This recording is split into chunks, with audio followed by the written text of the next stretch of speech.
mot peur n'est pas prononcé en discours, la peur est quand même présente.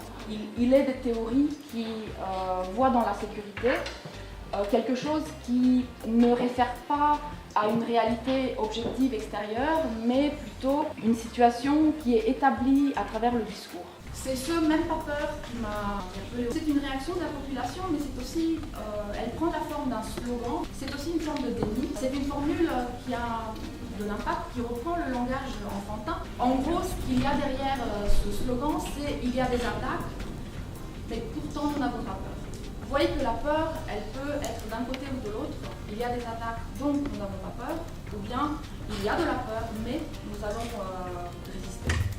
Donc la peur peut être le point de départ, le point d'arrivée des discours. Les personnes qui ont acquis la nationalité française depuis plus de 15 ans, qui ont été naturalisés français, peuvent être déchus de leur nationalité, tandis que les autres ne peuvent pas. Et là, l'élargissement de la déchéance ne fait que déplacer l'inégalité en séparant les mononationaux de tous les autres binationaux.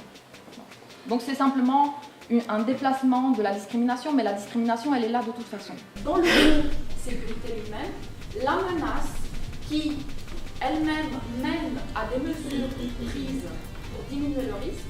Donc, il y a une menace, il y a une prise de mesure, et il y a ensuite un état auquel on aboutit, qui est le fait d'être à l'abri du danger. Donc ça, et vous voyez que tout est relié par cette visée argumentative. L'insécurité, en fait, fait partie de la sécurité. Au tout début, la déchéance de nationalité est simplement évoquée, sans être reliée à quoi que ce soit. Il n'y a aucun lien entre déchéance de nationalité et les autres sujets du discours. Elle apparaît là simplement à un moment, sans aucun lien avec le reste. Et puis, au moment du projet de loi, les choses doivent être précisées. Donc, elles se précisent. Ce n'est pas une mesure d'efficacité, donc on ne vise pas l'efficacité, c'est plutôt symbolique.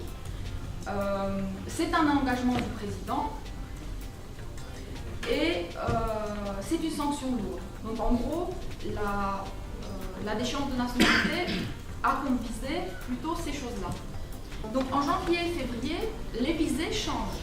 On garde les mêmes visées, mais s'ajoute à ça le principe d'égalité, l'unification, la réponse collective, l'objectif de combattre aussi. Donc, non seulement on passe de quelque chose qui était symbolique et qui n'était pas une mesure d'efficacité à quelque chose de concret qui va permettre de combattre contre, qui devient une mesure, qui a des objectifs concrets, mais en plus on va en faire un principe d'égalité. Donc l'égalité, la déchéance, la représentation de la déchéance telle qu'elle est donnée dans les discours prend des visées argumentatives vers l'égalité. Donc en tout cas, du point de vue de la discrimination, quelque chose de très étonnant, c'est que la discrimination, en fait, elle est dans le terme d'échange de nationalité lui-même, et non pas dans les discours. Donc ils font du politiquement correct sans aucun problème, si vous voulez, quelque part. On peut représenter la déchéance de nationalité telle qu'elle pourrait être à l'esprit de n'importe quel locuteur lambda, ou bien la décrire telle qu'elle figure dans des textes même officiels, de loi, etc. Et je pense que là, il y aurait déjà deux choses différentes.